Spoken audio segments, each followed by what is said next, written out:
Très bien. Donc, je vais vous relater une expérience que j'ai menée déjà depuis 2005. Donc, il y a plusieurs étapes dans cette expérience-là. Donc, j'ai intitulé Du jeu au jeu pour les personnes autrement capables.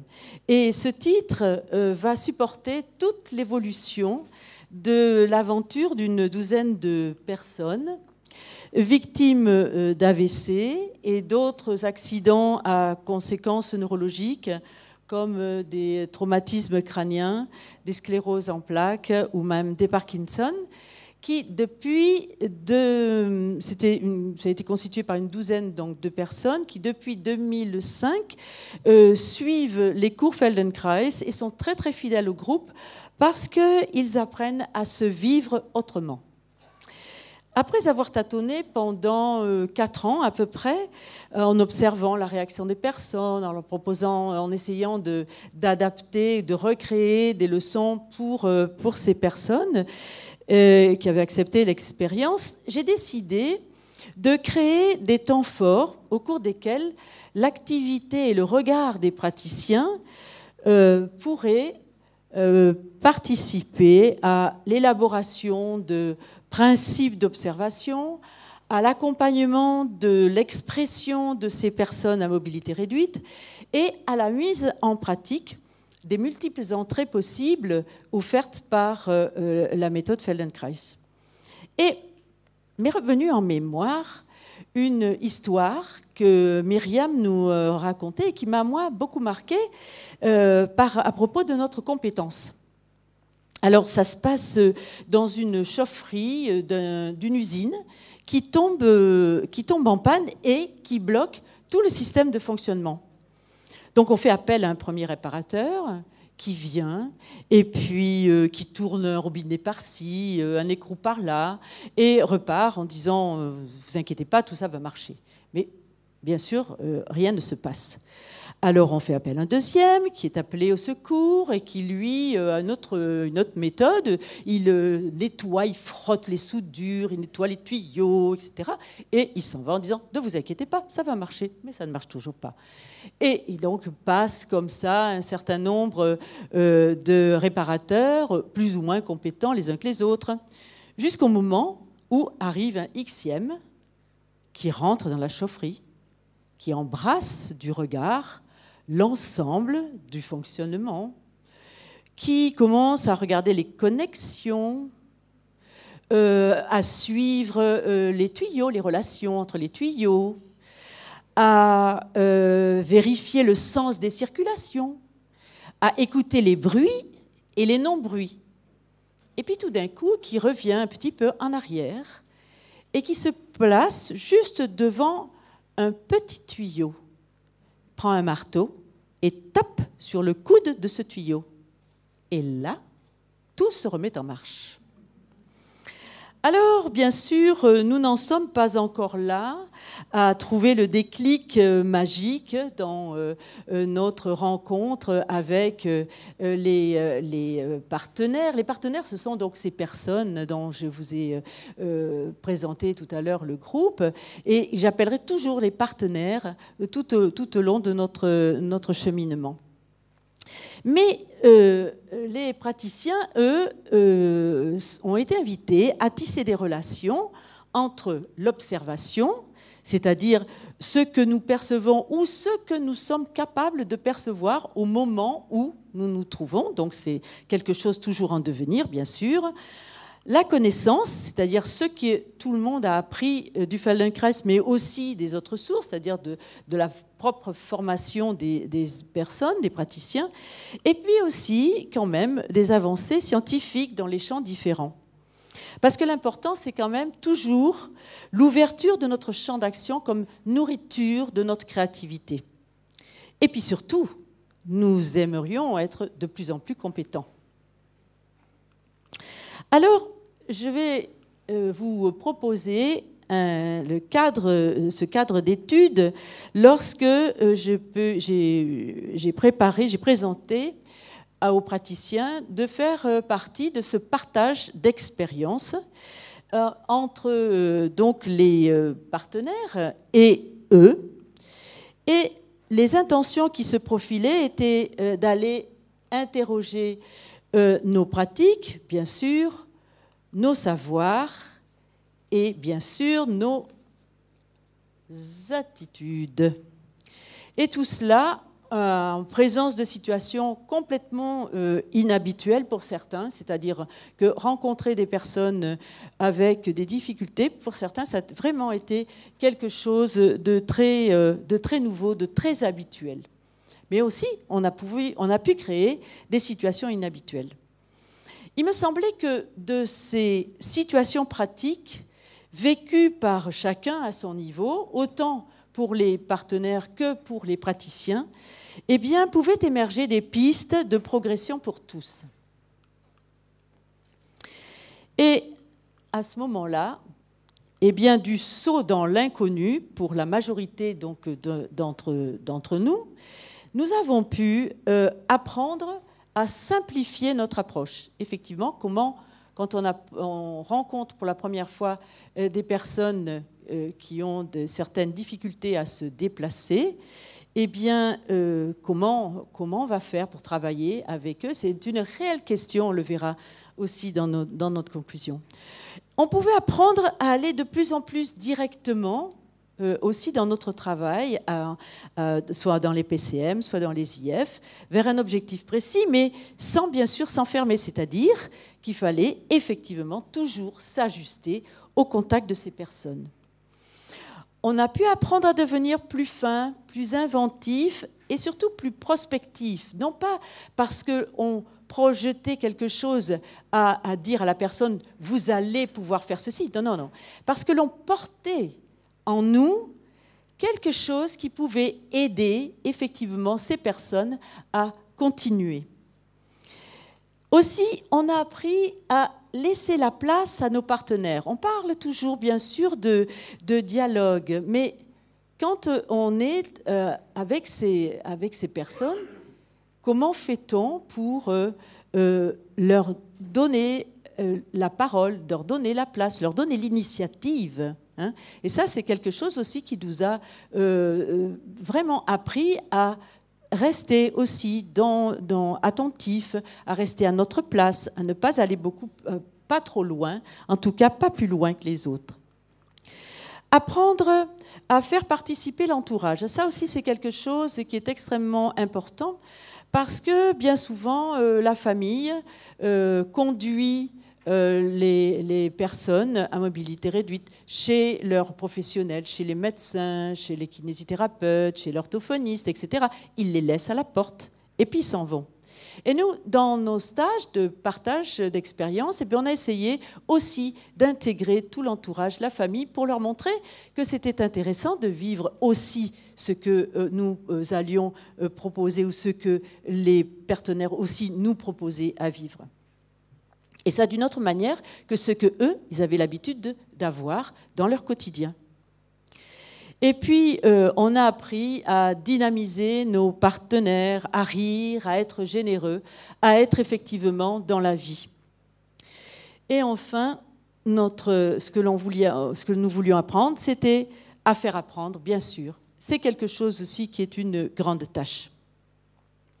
Pour chaque rencontre, j'ai essayé de déterminer une cohérence en tenant compte des comptes rendus participatifs des partenaires d'un stage sur l'autre, sauf le premier, bien sûr, il a fallu tout inventer, mais aussi en tenant compte de l'avancement de nos partenaires qui suivent des cours pendant l'année. Ces stages se font tous les 2 ans. Donc, il y a le temps de réfléchir, et le temps de vivre, et le temps d'expérimenter, et encore d'explorer avec eux. Et j'ai choisi aussi des sujets de réflexion sous forme de conférences qui pouvaient nous nourrir. Alors, j'ai invité des universitaires, bien sûr, même s'ils ont un regard très, très pointu et très, très précis. Mais cela nous aide aussi à nous à avoir des définitions et de savoir aussi de quoi on parle quand on parle d'une notion ou d'une autre. Donc, c'était des universitaires en neurologie, en psychologie, psychologie, en sociologie, en communication. Et cela pouvait nous donner à nous aussi des idées pour réfléchir ensuite dans la façon dont nous allions travailler. Et puis je cherche bien sûr des leçons de Feldenkrais comme support d'études. Et on essaie d'organiser tout cela. Alors, je vais vous présenter ce qui a été fait stage par stage tous les 2 ans pour voir un petit peu notre façon aussi d'évoluer et de réfléchir et d'avancer, et toujours à la fois dans nos rencontres, mais comment les praticiens qui venaient, certains venaient tous les 2 ans, d'autres étaient des nouveaux, et à chaque fois, c'était des confrontations comme ça d'idées. Ce premier stage a été vraiment fondateur. Le constat de ces personnes à mobilité réduite, c'est que souvent, elles vivent seules ou isolées, et le monde va trop vite pour eux. Ils ont parfois des difficultés à s'exprimer dans le sens de dire ce qu'eux voudraient bien avoir comme façon de vivre. Et les seules sollicitations, quelquefois, ne sont données que par leurs auxiliaires de vie, AVS, ou bien les rencontres encore chez le kiné, chez l'orthophoniste, ou ça. Donc, l'idée de ce premier stage, c'était de remettre la personne en relation avec son environnement.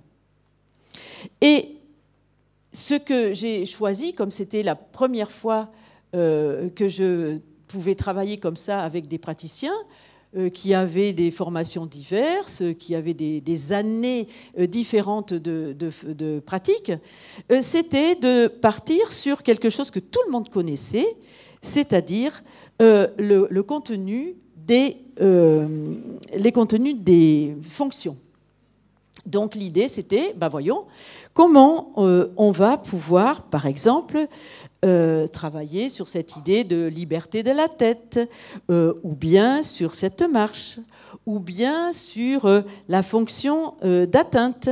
Et là, il n'y a pas le pointeur? Non?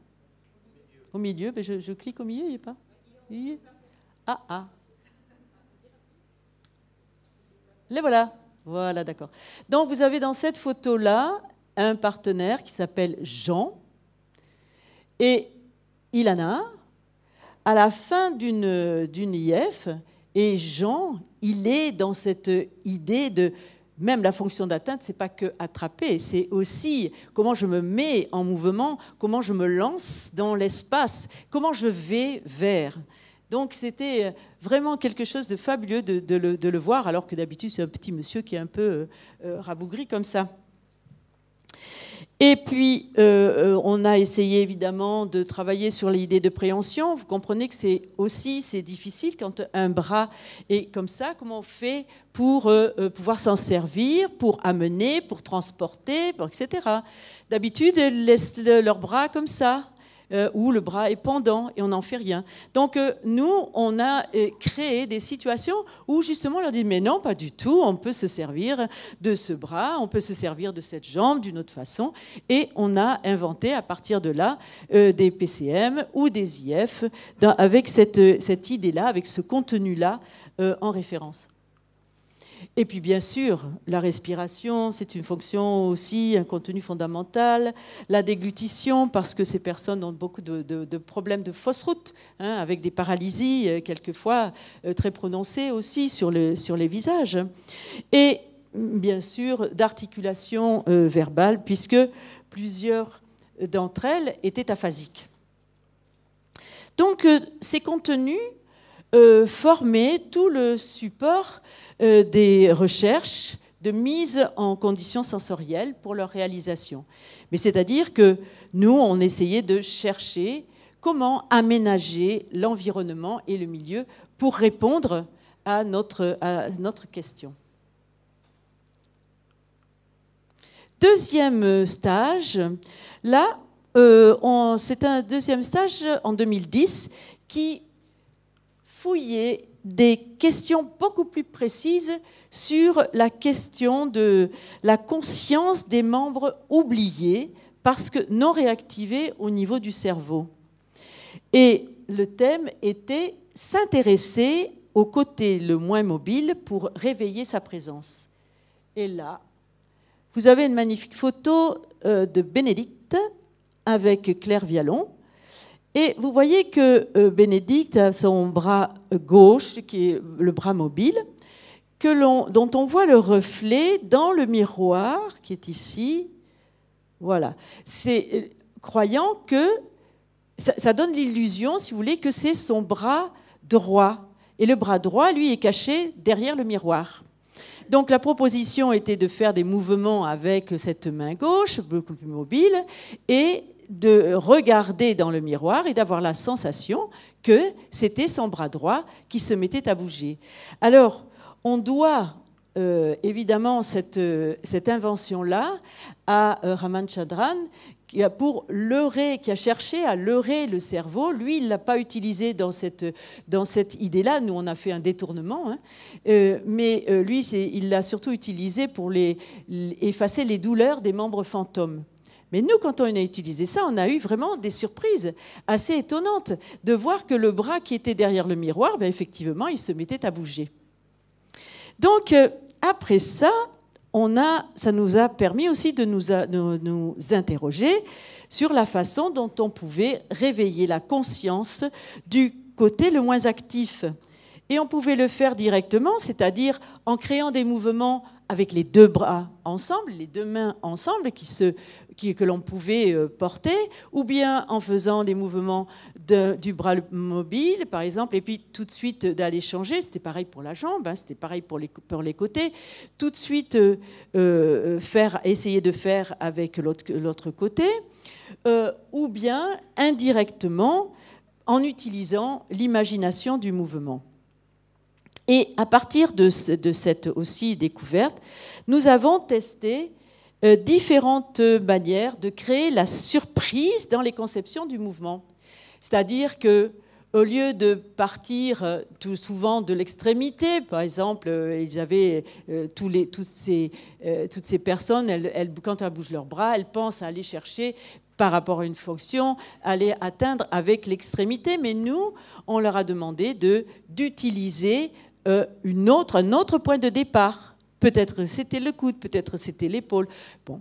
Et ça a été, quand on pouvait inverser, ou bien on prenait un appui de manière inhabituelle avec une partie du corps qui était très très peu utilisée. Donc on a essayé de remplir comme ça toutes nos journées à s'amuser avec ce thème-là. Le troisième stage, en 2012, essayait de faire le lien entre avant et demain.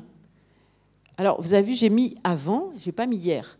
J'ai mis avant parce que avant, ça signifie avant l'accident ou avant le problème. Et souvent, les personnes parlent de ça. Oui, mais avant, je faisais ci, je faisais ça. Je dis, OK, on va parler de cela et essayer de se souvenir de cela pour projeter aujourd'hui, pour voir aujourd'hui qu'est-ce qu'il en est. Et puis, il y avait une autre idée aussi de proposer à chaque partenaire de devenir l'artisan de sa vie surprenante. Alors, pour faire le lien avec les apprentissages antérieurs, je me suis souvenu que nous apprenions à compter avec nos doigts.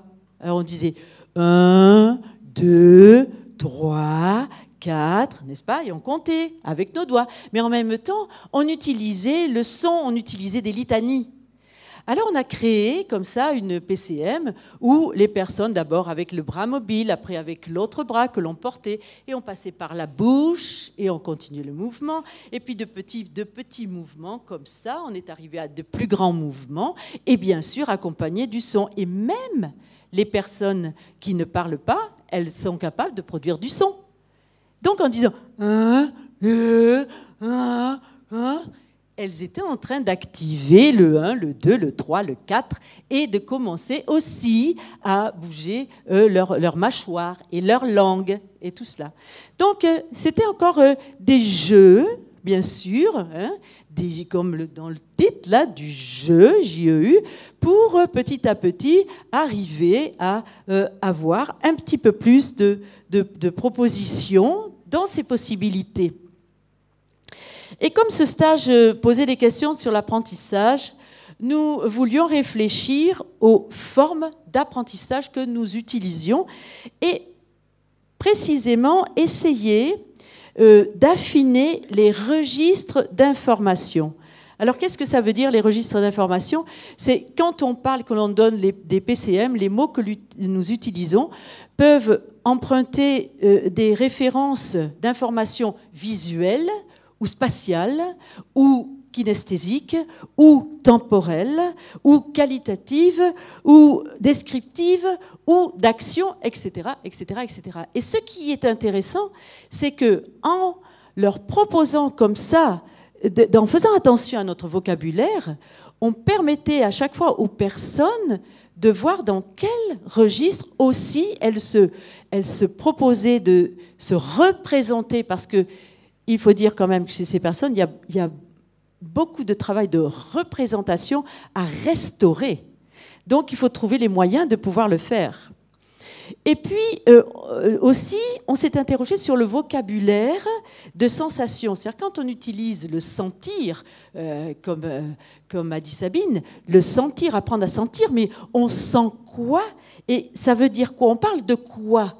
On leur parle de gravité, on leur parle de représentation, on parle de sémantique, on parle de quantitatif, si on parle de tout le corps ou une partie du corps, ou quoi? De quoi parle-t-on?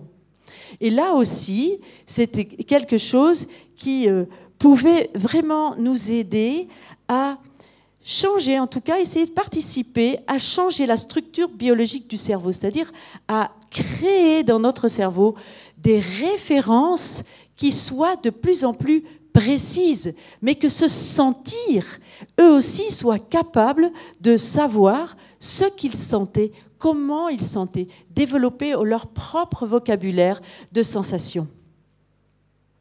Alors ça aussi, c'est des travaux de Mesernick qui sont rapportés par Norman Deutsch dans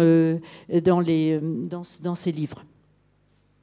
Nous pensions ainsi porter nos élèves vers une conscience plus active. Hein. À chaque fois, ce qu'ils font, eh bien, ils peuvent faire beaucoup plus que ce qu'ils croient.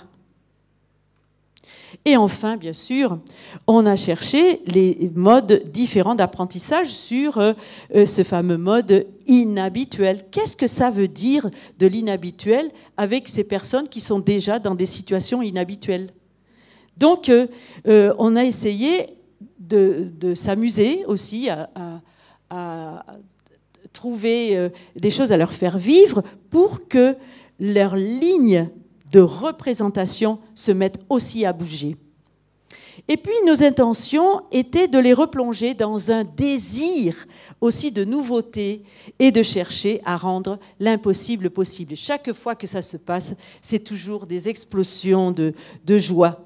Et on a essayé de faire cela en les faisant jouer avec les autres. Alors là, on a Catherine avec Damien, et c'est une table, il doit y avoir, je crois ici peut-être Vladimir, et il doit y avoir peut-être ici André, et voilà, tout le monde s'amuse ici, là aussi, à trouver des situations très inhabituelles. Mais il faut garder en mémoire, j'aime beaucoup cette phrase-là aussi de Alain Berthoz, que le geste n'est pas seulement mouvement, il est fondateur de la relation avec autrui, et mieux qu'un mot, il simule une action et un acte. Et cela, pour moi aussi, c'était important de repenser tout ça, comment ces gestes prennent du sens pour toutes ces personnes, pour aussi les aider à devenir, pour chacun, l'artisan de sa vie surprenante. C'est-à-dire que Chaque chose prend du sens, chaque geste, chaque nouveau geste prend du sens. Et même si ce n'est pas tout à fait contrôlé, ou même si je peux m'aider d'une façon ou d'une autre, eh bien, je vais compter là-dessus pour dire quelque chose.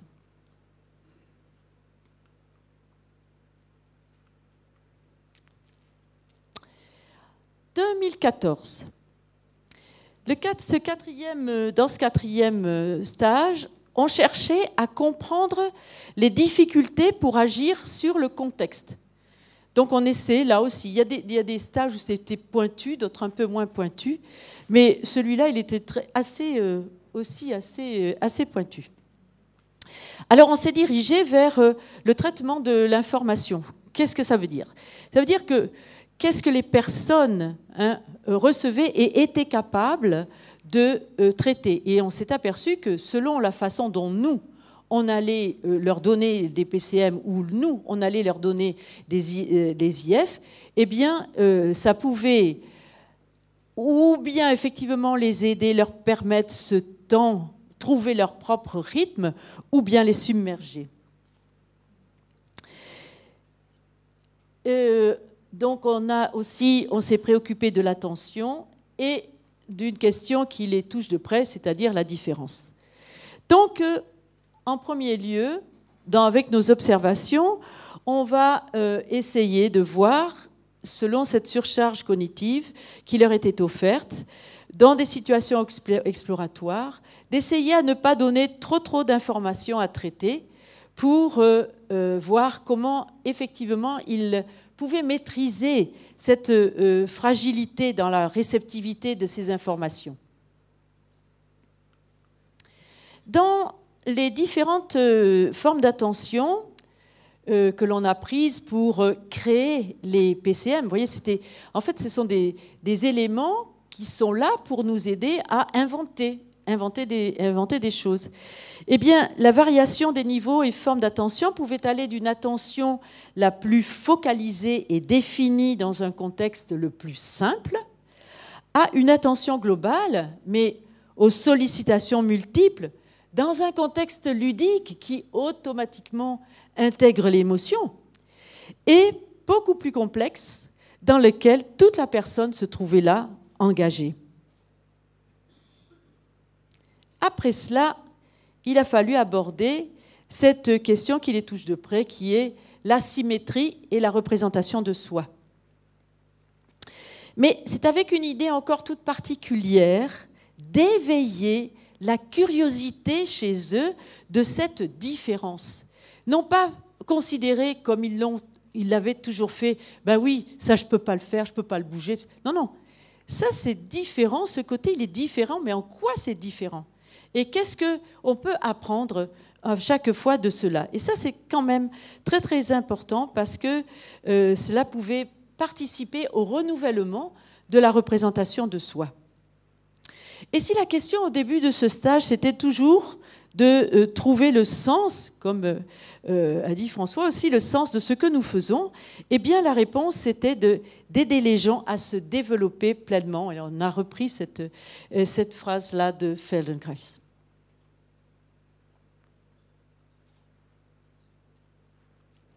Cinquième stage, en 2016, on reprend cette question de la différence, mais on va encore rebondir et essayer de retrouver d'autres idées, d'autres façons de penser, d'autres points de vue encore.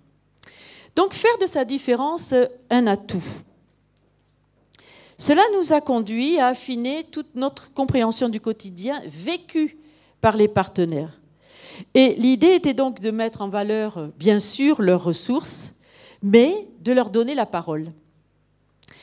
Et c'est ce qu'on a fait, on a donné la parole à des partenaires qui ont été aussi très émouvants. Et je me suis aperçue souvent que l'entourage suit les recommandations de la rééducation qui s'orientent vers la normalisation. Qu'est-ce que ça veut dire ? Eh bien, j'entends par là que souvent, le conjoint ou l'accompagnant dit, quand il arrive, il dit Attention, attention, allez, on s'applique, hein, on te regarde, on fait le beau, hein, surtout, surtout, allez, oh, redresse-toi. Ah, ah. Ce n'est pas une manière d'aider les gens, n'est-ce pas? Pas du tout. Parce que, même si c'est gentil de leur part, mais de cette façon, c'est encore les soumettre à un regard et c'est leur dire « Ah, il faut que tu sois digne d'eux ».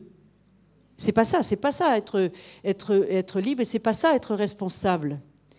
Donc, nous, on a repris l'idée de Moshe, que l'on trouve dans bien des PCM. Ne cherchez pas à être joli, gentil, à être droit, à être correct. Et donc, dans toutes les PCM qui ont été à construire et toutes les IF, les invitations ont été une manière de leur permettre de prendre leur place à leur façon et de s'affirmer en tant que personne. Et comment on a fait ça? Eh bien, en essayant de les aider à construire des projets de mouvement, d'apprendre à mémoriser, c'est-à-dire que si je suis capable de mémoriser, je suis capable de recommencer les choses, vraiment de construire quelque chose qui se poursuit, qui a un avant et un après, un pendant que je vis et que j'amène. Et d'apprendre à enchaîner aussi. Ça, c'est extrêmement important parce que souvent, ils font un mouvement et après. Tandis que si je commence à enchaîner, eh bien, je commence à créer une petite histoire et je peux aller beaucoup plus loin. Et enfin, de devenir beaucoup plus autonome.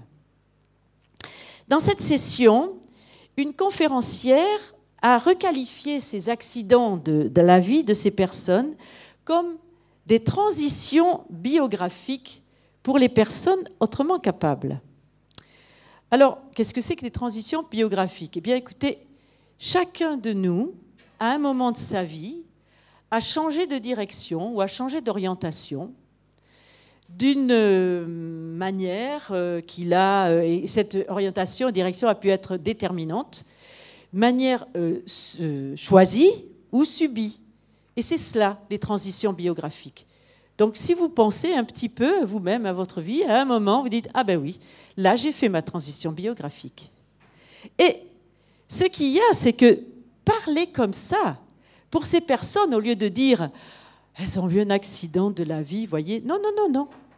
C'est une transition biographique. Et ce qui était maintenant, vous prenez en charge, et maintenant, on a un autre regard sur ce qu'ils sont et sur leur devenir.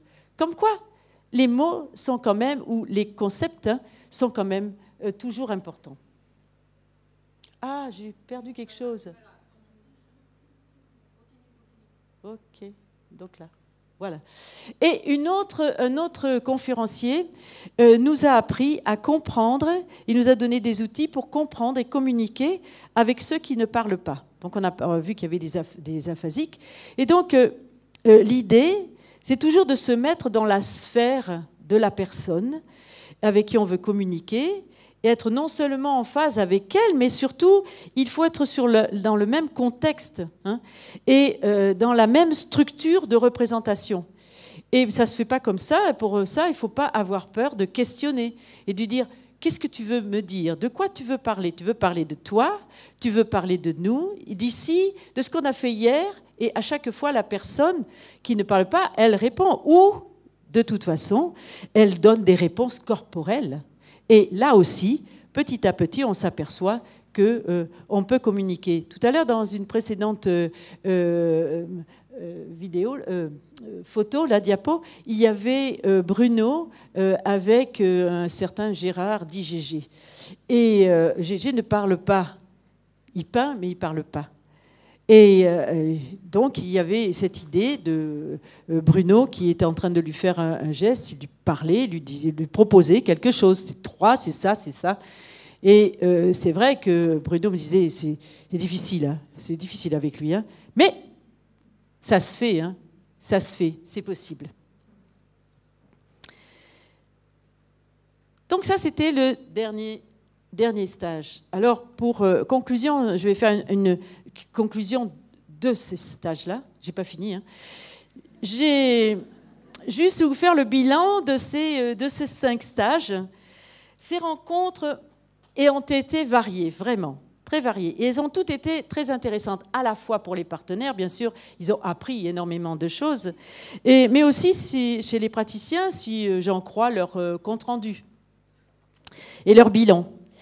Les contenus étaient parfois très denses, ça ils ont su me le dire, hein, souvent, et nous manquions des fois de recul ou de temps pour en discuter, pour profiter de ce qui s'était passé dans un groupe ou dans un autre. Et bien sûr, il y a beaucoup de richesses, mais ça fait partie de la volatilité des informations qui arrivent. Et chacun se situe là où il peut apprendre et de ces moments d'émotion, et Dieu sait s'il y en avait de ces moments d'émotion, de par son vécu. Car bien sûr, lors de la première rencontre, ce qui surgit, c'est la peur. La peur de ne pas savoir s'y prendre, la peur de ne pas savoir quoi faire, et qui dirige les praticiens à choisir dans la première rencontre quelqu'un avec qui on est sûr que ça ira à peu près. Mais bon, au fur et à mesure, on s'est aperçu que tout ça, ça a évolué, et effectivement, non seulement ça évolue au cours de la semaine, et ce qui est très très important, c'est que cette capacité à maîtriser ses émotions pour voir d'abord la personne au lieu de voir le handicap, ça s'apprend. Et non seulement, donc, je vous ai dit, dans la semaine, au cours de la semaine, on voyait les évolutions des praticiens, mais d'un stage à l'autre aussi. Et il y en a qui disent, maintenant, ça y est, je suis prête, ou je suis prêt à aller travailler avec un tel et un tel. Donc, c'est très intéressant de voir ce chemin parcouru parce qu'on est passé de cette notion donc, du handicap à la notion de la personne et à la notion de la personne autrement capable. Ce qui change beaucoup de choses. Mais je ne me suis pas arrêtée là et j'ai décidé de lancer une petite expérience périlleuse parce que je voulais que les partenaires qui ont participé à ces stages eh bien, puissent aussi participer aux 30 ans et vous montrer ce qu'ils font à l'heure actuelle. Alors, je leur ai proposé, donc c'était cette semaine entre Noël, c'est-à-dire entre le début janvier et nos vacances à nous dans le Poitou de février, il y a 7 semaines juste. Donc je leur ai demandé, j'avais envie de leur dire, voilà, vous allez apprendre pendant ces 7 semaines à vous déplacer tout seul, enrouler, ramper, 4 pattes. Bon, c'est pas très original comme proposition, je vous l'accorde, mais ce qui est plus extraordinaire, c'est la façon dont eux, ici sont pris. Et pour cette idée-là, j'avais 2 inspirateurs. Le premier inspirateur, eh bien, c'était Moti Natif, qui donc est venu en novembre, dont on a parlé tout à l'heure, et qui nous a raconté qu'il avait eu un AVC et que pour se récupérer, bien sûr, il avait essayé de rouler, de marcher à 4 pattes, de ramper, et que quand il était debout, quelle que soit la forme de son pied, alors il nous a démontré dans ce sens, dans tous les sens, eh bien, ma foi, il est arrivé petit à petit à marcher jusqu'à ce qu'il ait pu mettre du poids sur cette jambe qui refusait d'en recevoir et il a pu petit à petit marcher tout à fait correctement. Et le deuxième inspirateur, c'est Norman Deutsch, à qui j'ai emprunté cette fois, vous avez vu quand même que Norman Deutsch m'avait pas mal inspiré dans les différents stages de partage d'expérience. Mais là, ce que j'ai choisi, c'est ce principe de changement de contexte et de référence pour déjouer les connexions cérébrales endommagées. Alors bien sûr, ça, c'est ce qui se passe dans les laboratoires. Je ne prétends pas faire des raccourcis entre ce qui se passe dans le laboratoire et ce qui se passe sur le terrain. La seule chose, c'est que moi, je me dis, ah, qu'est-ce que ça veut dire et qu'est-ce que ça voudrait dire si je me mettais dans cette situation où je change les règles du jeu pour ces personnes. Et donc, ce que j'ai fait, c'est que j'ai changé complètement l'environnement.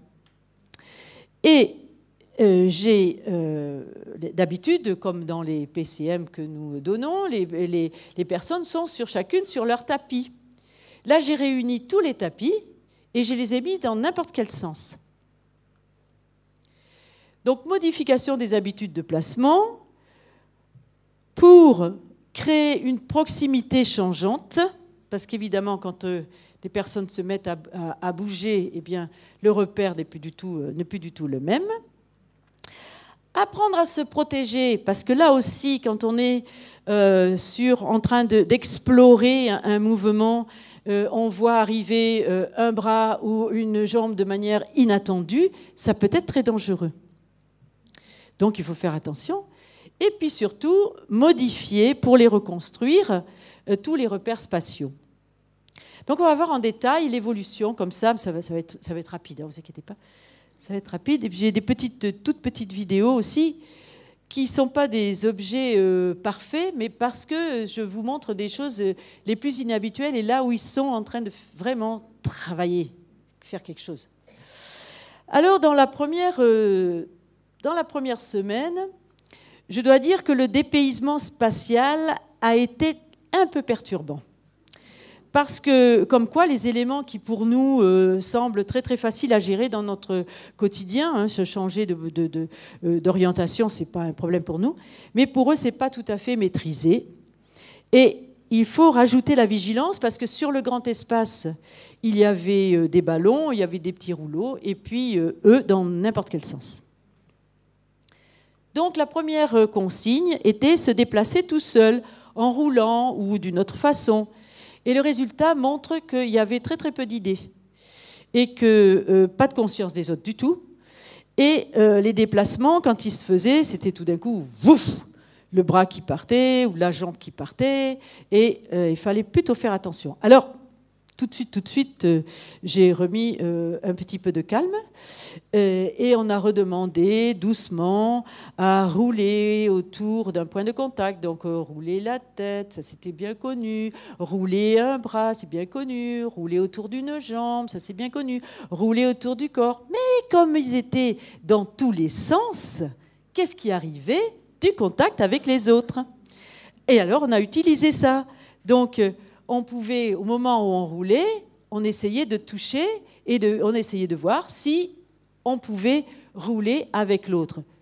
Vaste affaire. Et puis là aussi, on a essayé de jouer en prenant le poids de l'autre en charge. Donc dans cette première-là, c'est toute petite... Voilà, tout petit extrait, ils ont roulé, ils se touchent, et l'idée, mais voyez, c'est pas évident du tout. Il faut comprendre de quoi il s'agit. Il faut soi-même, il faut rouler et donner l'information à l'autre qu'on est en train de rouler parce qu'on est touché, on est tenu. Et puis, quand on revient, eh bien, c'est le signal aussi qu'on peut donner la possibilité à l'autre aussi de rouler. Donc, c'est quelque chose qui est avant que ça puisse se coordonner. Vous voyez, est-ce que vous feriez ça, tout de suite, ça se passerait. Mais je vous montre ça parce que c'est important de comprendre quelle est la difficulté des personnes, n'est-ce pas? Et comment le processus, et là, ils sont à chercher, eux, comment ils doivent faire pour que, petit à petit, ils arrivent effectivement à rouler ensemble.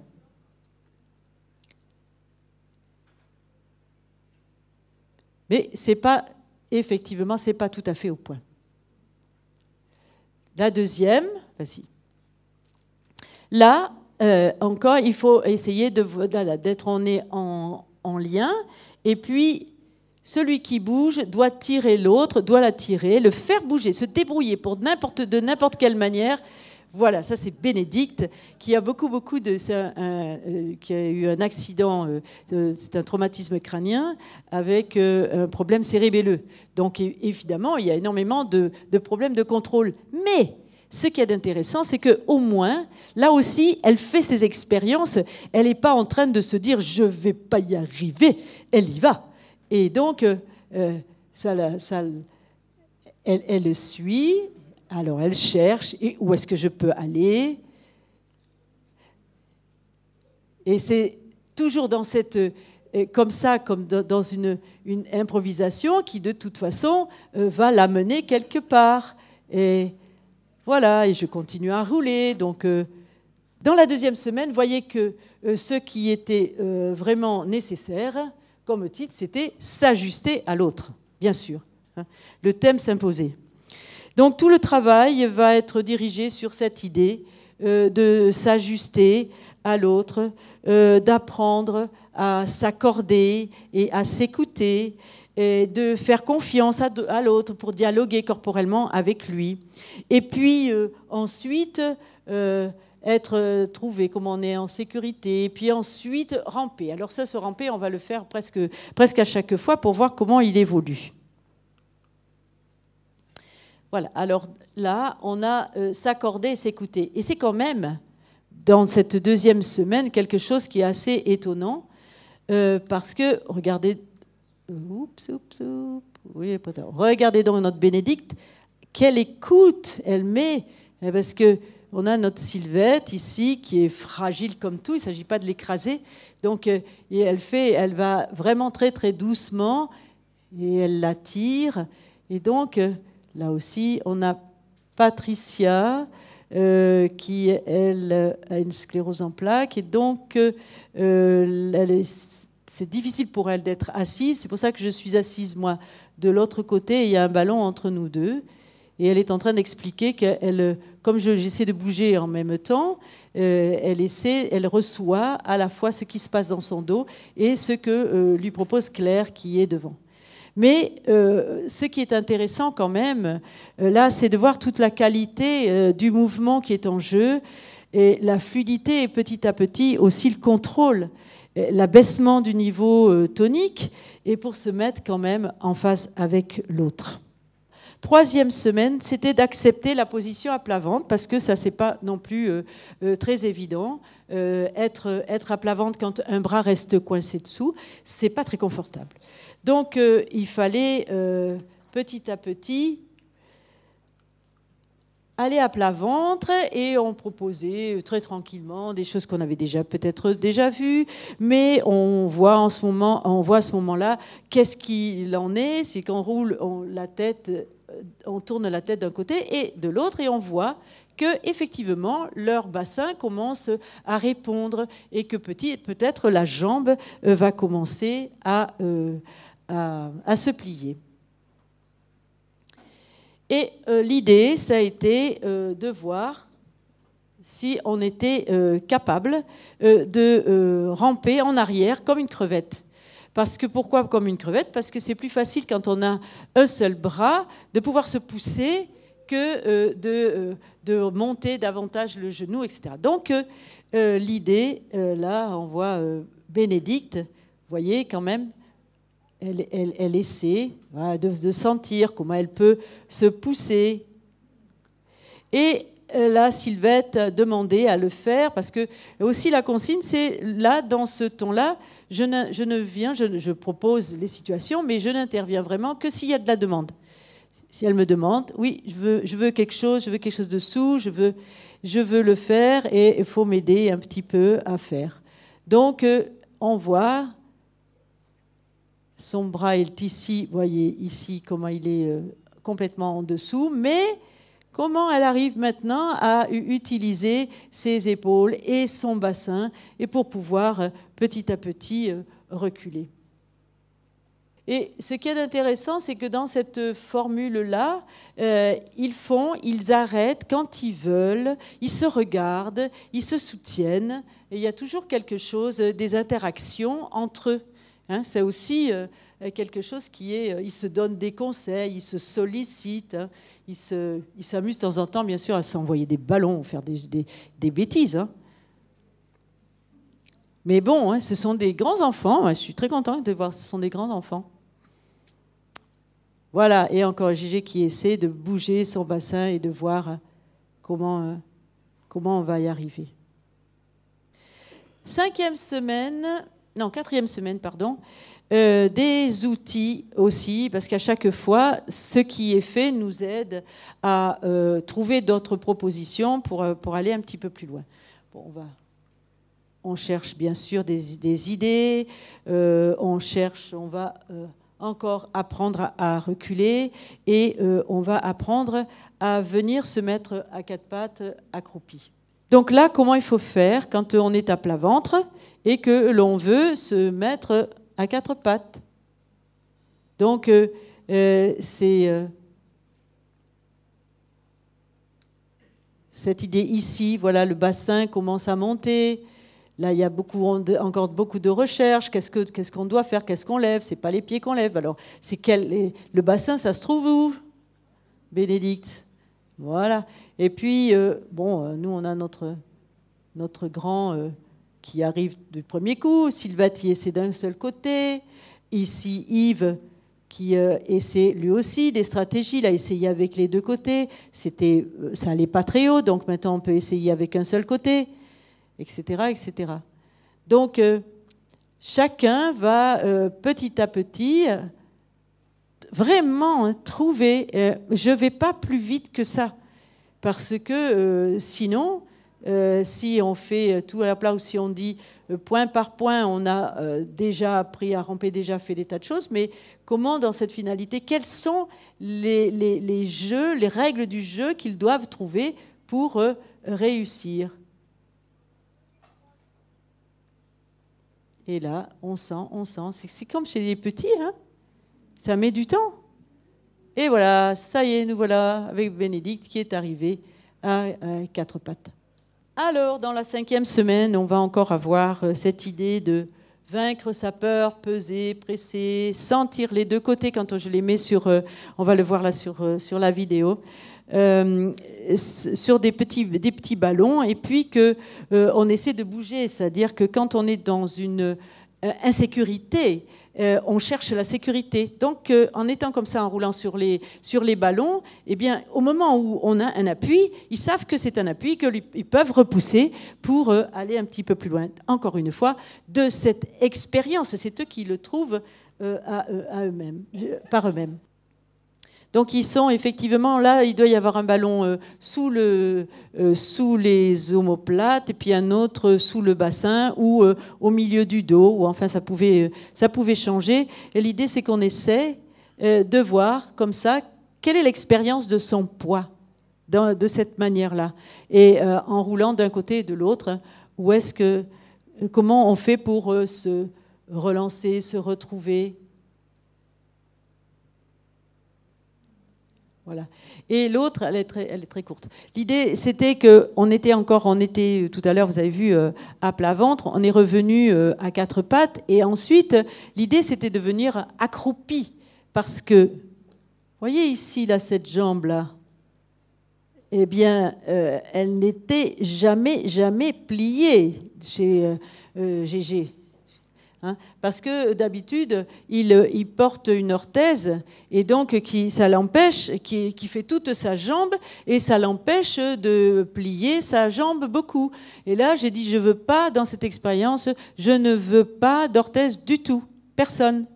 Donc là, maintenant, on met tout en mouvement. Hein, et puis, on essaie effectivement d'aller. Et donc, l'idée, c'est que je l'aide à rouler. Vous voyez comment... fait clair, de rouler son poids d'un côté de l'autre, de manière à ce que du poids vienne de plus en plus sur cette jambe qui n'est pas mobile. 6e semaine, c'est encore, vous voyez, on a toujours les mêmes thèmes, hein, toujours rouler, balancer, sauf que, eh bien, on les décline de manière très très différente. Et là, ce qui était intéressant, c'était de se balancer à deux. Donc, par exemple, ici, voilà Sylvette, il y a un ballon encore pour pouvoir la soutenir parce que sinon elle ne pourrait pas être dans cette position-là. Et le fait de se balancer à deux et de se pousser, eh bien, on est actif sur la façon dont là aussi, on va aller contre, donc on va aller un peu plus loin sur son appui. Et puis lorsqu'on revient, eh bien, on prend aussi un petit peu la charge. Et pour voir la différence qu'il y a entre l'appui sur le côté qui est mobile et quand je vais de l'autre côté, petit à petit, j'y vais un petit peu plus.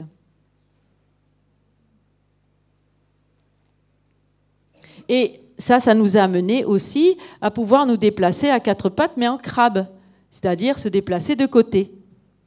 Et enfin, la 7e semaine, les petites surprises. Bien sûr, chacun faisait des progrès dans les différentes manières de se déplacer, en rampant, comme on avait demandé, on avait proposé au départ, ramper en roulant, à quatre pattes, en avançant, en arrière, etc., en glissant, bref, tout ce qu'on voulait. Mais pour faire court, ce qui était important, c'est la prise d'appui sur la jambe la moins sollicitée, et puis aussi essayer de voir si on peut se pousser un tout petit peu plus. Voilà, on y va. Alors là, il y a quelque chose qui c'est avec Sylvette qui se passe ici. Elle est en appui sur son genou gauche, c'est la jambe droite qui est la moins mobile, et on a proposé de mettre un ballon pour l'aider à se hisser de plus en plus. Et alors, voilà, donc là je l'aide à monter, on met un petit ballon, un gros ballon dessous, et là regardez donc quelle joie tout d'un coup de sentir qu'elle peut venir en appui sur cette jambe mobile, mais aussi sur celle-là, c'est-à-dire tout d'un coup les deux jambes ont des fonctions très très différenciées, et elle est vraiment très très très contente de pouvoir faire ça. Alors, ce qu'il y a d'extraordinaire, c'est que jeudi dernier, puisque j'ai cours avec eux tous les jeudis matins, eh bien jeudi dernier, ça, elle l'a fait toute seule. Donc, elle s'est mise à genoux sur sa jambe gauche et elle s'est montée, elle a monté son bassin au-dessus de son appui pour pouvoir faire glisser sa jambe droite. Donc, il faut énormément de temps, mais c'est quand même assez fabuleux. Et là, ce que je voulais vous montrer aussi, ce qui était fabuleux pour Gégé, c'est ça. Regardez donc ce pied qui pousse, alors que cette jambe, c'était non. Ça veut dire non, elle bouge pas, elle vit pas, elle est pas là, et voilà. Et donc, il a fallu quand même que je dis, regarde Gégé, regarde-toi dans la glace, t'as vu comment tu es? T'as vu comment tu es? Qu'est-ce que tu es en train de faire là? Explique-nous ce que tu es en train de faire. Mais à la fin du compte, tu dis, t'es content? Très content. Alors, bien sûr, si vous voulez, les partenaires, quand on leur propose quelque chose de nouveau, ils accusent, hein, c'est toujours comme tout le monde, quand on dit quelque chose d'un peu nouveau, on fuit. Mais la semaine d'après, c'était déjà beaucoup mieux. Et l'idée, c'est qu'il faut les mettre à la fois dans ces conditions de douceur et de facilité, mais en alternance avec ces situations d'activité où ils doivent créer eux-mêmes leurs solutions. Et en conclusion, je dirais qu'en prenant ce titre du jeu au jeu, c'est pour montrer tout le chemin qu'il faut accepter pour mettre les personnes dans la situation de jeu où elles inventent leurs propres règles. Hein, et là, on est vraiment comme pour les enfants. On peut faire référence à Vallon, hein, comme ça. Et l'idée aussi, c'est qu'elles doivent apprendre à trouvailler, comme disait Myriam. Et vous les avez vus trouvailler là, hein, à savoir et comment je monte, et comment je fais, et comment je... D'accord ? Mais une fois que c'est trouvaillé, c'est acquis et on peut aller plus loin. Donc c'est quand même aussi dans cette idée-là, de temps en temps, de les laisser faire un petit peu ce qu'ils doivent faire, hein, qu'on peut aller plus loin. La lecture de leur stratégie d'essai ou de refus, ou même d'acceptation ou de rumination, doit nous guider sans précipiter le processus, pour qu'ils puissent atteindre le moment du jeu, c'est-à-dire où c'est eux qui décident. Je décide de faire, je suis actif, j'ai envie de.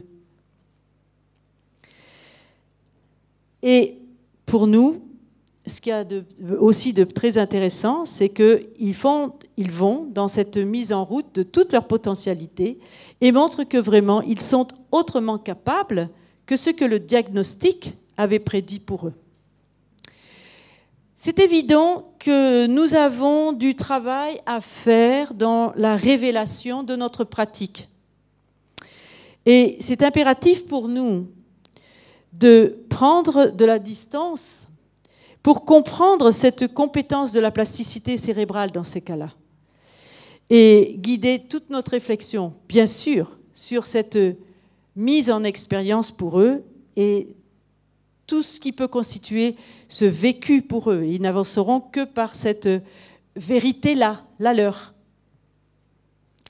Et je voudrais terminer en vous encourageant à vous faire confiance et en vous disant « osez » en croyant au potentiel des personnes. Je voudrais remercier tous les collègues qui ont eu la curiosité de se lancer dans cette aventure et qui m'ont suivi et qui m'ont aidé aussi à aller beaucoup plus loin, beaucoup plus finement et à amener à connaître aussi toutes ces personnes et à être avec elles de la manière la plus simple et j'espère la plus efficace.